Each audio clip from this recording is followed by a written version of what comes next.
सर्वांना माझा नम्र दंडवत प्रणाम. आज आपण एक अत्यंत सूक्ष्म आणि जीवाला जीवनभर सोबत करणाऱ्या विषयावर चिंतन करायला एकत्र आलो आहोत.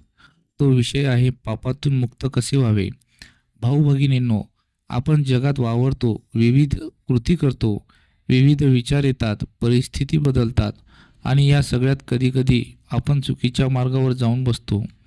जाणून किंवा न जाणून, कृतीने किंवा मनाने, विचारांनी किंवा भावनेने पाप जन्म घेते आणि मग जीवाच्या मनात ओझं बसते, छातीवर भार बसतो, अंतर्मन शांत राहत नाही, आतून मन चिंतित वाटत राहतं आणि म्हणूनच प्रश्न उभा राहतो, पापातून मुक्त कसं व्हायचं.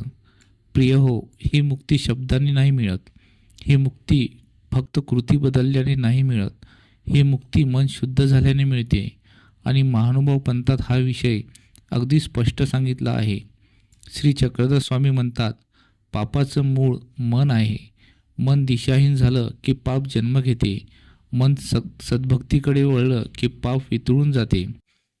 पाप म्हणजे काय, तर आपल्याला वाटतं पाप म्हणजे वाईट काम, पण पाप इतकं सोपं नाही. स्वामी सांगतात, ज्याने जीवाचा अंतःकरण गढूळ होतो ते पाप आहे. काही वेळा आपण कुणाला दाखवतो, रागात बोलून जातो, मत्सर करतो, अहंकार दाखवतो. हे दिसत नाही, पण हेही पापच आहे. आपल्या चित्ताला जे कलुषित करतं ते सगळं पाप आहे. पाप का होतं, तर आपल्यात काही दोष आहेत, जसे अविद्या, अहंकार, मोह, लोभ, क्रोध, मत्सर, वासना. ही दोष म्हणजे पापाची बीज.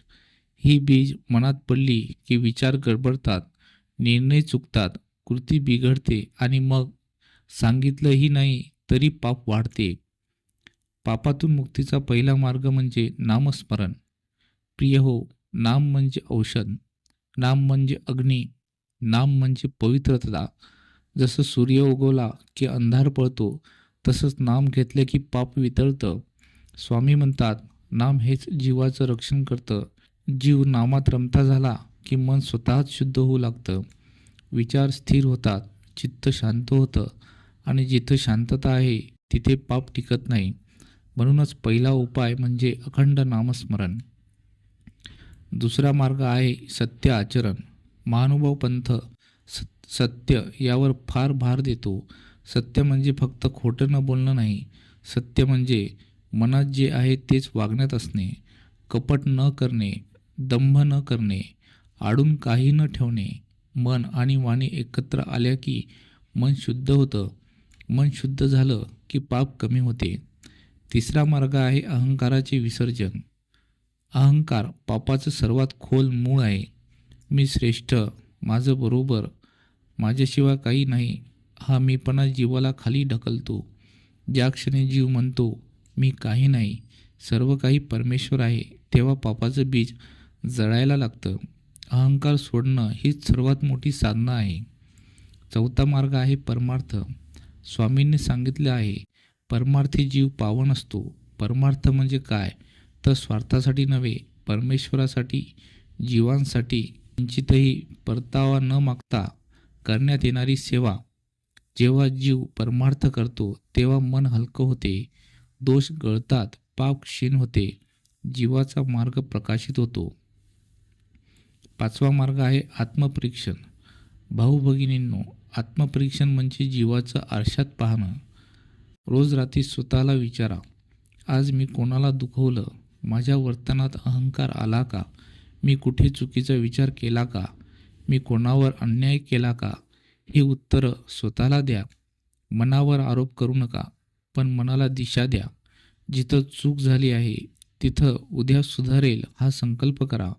हा संकल्प मनाला शुद्ध करतो. सहावा मार्ग आहे ध्यान, मौन आणि एकांत.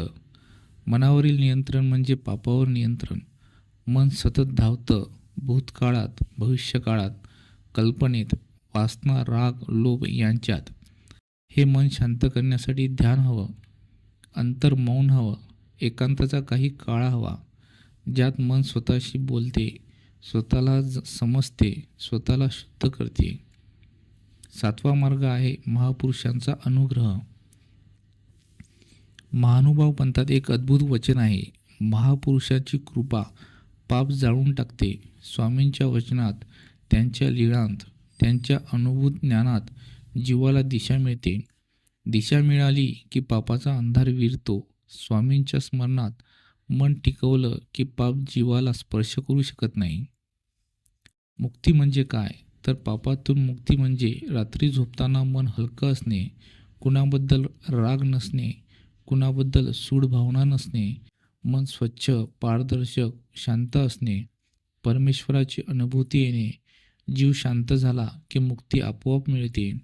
पहाटे नामस्मरण, मन शांत ठेवणे, परमेश्वराचे स्मरण करणे, दिवसभर कुणाला दुखवणार नाही, कुणाला फसवणार नाही, स्वार्थासाठी कोणाला वापरणार नाही, हा संकल्प. रात्री आत्मपरीक्षण, चुकीसाठी क्षमा, उद्याचा संकल्प. ही साधना जीवाला शुद्ध करते. पाप हा अंधार आहे, नाम हा प्रकाश आहे. अंधार काढण्यासाठी अंधाराशी झगडायचं नसतं, प्रकाश आणायचा असतो. नामाचा, ध्यानाचा, परमार्थाचा, सत्याचा, अहंकार विरहितेचा. प्रकाशाना अंधार नाहीसा होईल, जीवन पावन होईल, मन शांत होईल, जीव मुक्त होईल. तर तुम्हाला हा व्हिडिओ कसा वाटला?